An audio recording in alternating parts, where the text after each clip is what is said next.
Now let's speak to Algeria's Rula Amin, who is monitoring everything that's happening in Syria from neighboring Lebanon. She joins us live from Beirut.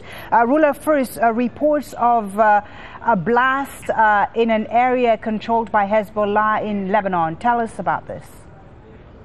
Yes, the blast, it's a series of explosions actually that took place in eastern Lebanon in the Bekaa Valley. It's an area, a stronghold for Hezbollah, also controlled by Hezbollah.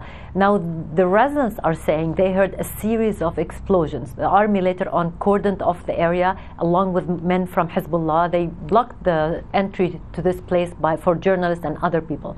What we know is that the official news agency here, the government news agency, says 3 people were killed and 3 others were injured, but they're not really saying exactly what happened.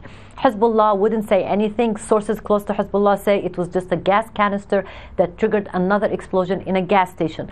But many people believe this could be an explosion that took place in an weapons stockpile under a building that is under construction in that area. It's not strange for Hezbollah to store weapons, whether in the Bekaa or in southern Lebanon.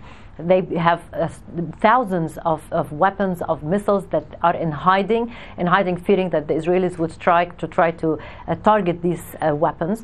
And we have seen such incidents before in southern Lebanon where stockpiles of these weapons exploded. Most of the time it's accidents. Now this area is very close to the border with Syria. It has seen many tensions between Shias and Sunnis, between Hezbollah and the Free Syrian Army. So it could be triggered by attackers. It could be an accident, and it could be something else. We're not really sure exactly what happened. It's very hard to verify, but what we know is that 3 people were killed. So it's unclear whether this blast, Rula, as you just said, just to reiterate that it's related to what's happening inside Syria.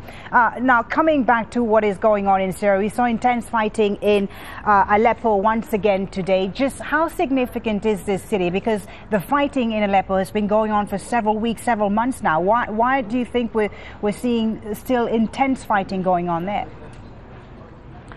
Well, Aleppo is the commercial center for the country. It's the industrial center. It's the second largest city in Syria. And for most of the time this uprising was taking place in Syria, Aleppo stayed quiet.